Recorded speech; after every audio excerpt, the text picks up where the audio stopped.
अंतिमा पटेल जी, मध्य प्रदेश से। महाराज जी, आपके चरणों में कोटि कोटि प्रणाम। गुरुदेव भगवान, भाव कुभाव अनक आलस हूँ को मानकर नाम जप एवं इष्ट पूजन कर रही हूँ, किंतु मन में पुनः एक भाव आता है कि भाव बिन सुनी पुकारें मैं कभी सुनता नहीं। तो प्रभु, यदि मैं मन में कभी भाव न बन पाए तो क्या मुझे भगवत प्राप्ति होगी? हो जाएगी, क्योंकि वस्तु शक्ति अपना प्रभाव दिखाती है, भाव की अपेक्षा नहीं रखती। जैसे अग्नि में दाहिका शक्ति है, आप भाव रखो तो जला देगी, भाव न रखो तो भी जला देगी। भूल से छू जाए तो जल जाओगे, या कोई जान के छुआ दे तो जल जाओगे, क्योंकि उसमें दाहिका शक्ति है। ऐसे नाम में तारण शक्ति है। समस्त पाप का नाश करके भगवत प्राप्ति कराने की सामर्थ्य नाम में है। जो सीधा राम नहीं श्रद्धा से बोल पाते थे, मरा मरा बोले, वो भगवान के लीला चरित्र के रचयिता बन गए, वो ब्रह्म ऋषि बन गए। तो हमें नाम पर कभी अविश्वास नहीं करना चाहिए। जिस नाम को अपने पुत्र के मिश बुलाया नारायण, और अंतिम समय नारायण नाम निकलने के कारण उनको परम पद की प्राप्ति हुई। उन्होंने नारायण को नहीं पुकारा, अपने पुत्र को पुकारा आजा मिलने। तो अगर हम भगवान को जान करके राम राम हरि हरि कृष्ण कृष्ण राधा राधा बोल रहे हैं, भले हमारा भाव न लगे, पर हमारी जिह्वा के अग्रभाग पर भगवान का नाम विराजमान है, तो अहो वत्सो पश्यतो गरीयान यद जिह्वाग्रे वर्तते नाम तुभ्यम। वो चांडाल भी सर्वश्रेष्ठ परम पूज्य हो जाता है जिसकी जिह्वा के अग्रभाग पर भगवान का नाम विराजमान होता है। तो हमें नाम पर पूर्ण ये श्रद्धा रखनी है कि चाहे भाव हो चाहे कुभाव हो, नाम चल रहा है तो नाम के प्रताप से भगवान की प्राप्ति निश्चित है। ये बात समझो। हमारी भावना कब बनती है?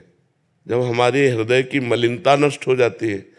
तो जब अभी हमारा हृदय मलिन है तो हम चंचल हृदय से, कुभाव से, अश्रद्धा से, मन ना लगने से नाम जप कर रहे हैं, तो यही धीरे धीरे मन लगने लगेगा, धीरे धीरे मन पवित्र होने लगेगा, धीरे धीरे भाव बनने लगेगा। और ना भी बने तो अभी हम राम बोला, हरि बोला, कृष्ण बोला और शरीर छूट गया तो हमें भगवत प्राप्ति हो जाएगी।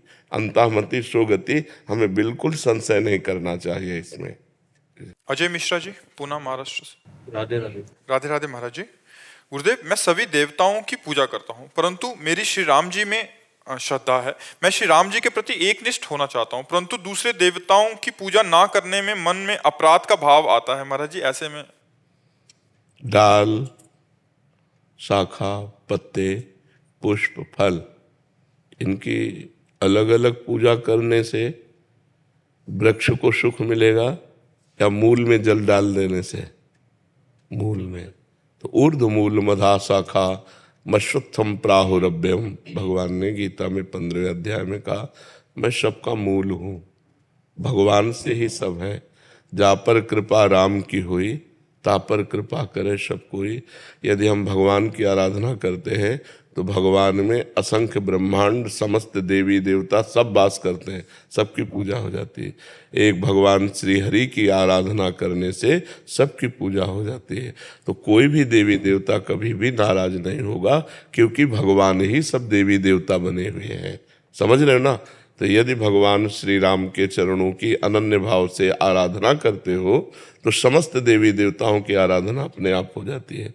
लेकिन किसी देवी देवता की आराधना से संपूर्ण आराधना नहीं होगी, क्योंकि आप उसे एक नामधारी देवता केवल समझ रहे हैं। अगर उसमें भगवान भाव कर लो, जैसे गोस्वामी जी कह रहे हैं, जड़ चेतन जग जीव जत सकल राम में जाने।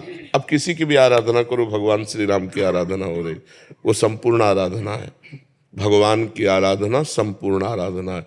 भगवत भाव के द्वारा यदि कुत्ते की भी आराधना कर ली जाए तो भगवान की प्राप्ति हो जाएगी। लेकिन भाव भगवान का होना चाहिए कि इसके अंदर भी भगवान विराजमान है। तो जैसे गीता जी में भगवान ने कहा कि देवता की आराधना करने वाले देवताओं को प्राप्त होते हैं, पितरों की आराधना करने वाले पितरों को प्राप्त होते हैं, भूतों की आराधना करने वाले भूतों को प्राप्त होते हैं, और मेरी आराधना करने वाले मेरे को प्राप्त होते हैं।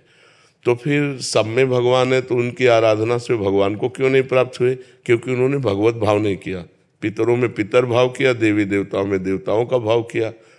तो हमें चाहिए कि हम जैसे गोस्वामी तुलसीदास जी ने सबकी वंदना की है विनय पत्रिका में, लेकिन सबसे यही मांगा कि सिया राम के चरणों में प्रेम हो।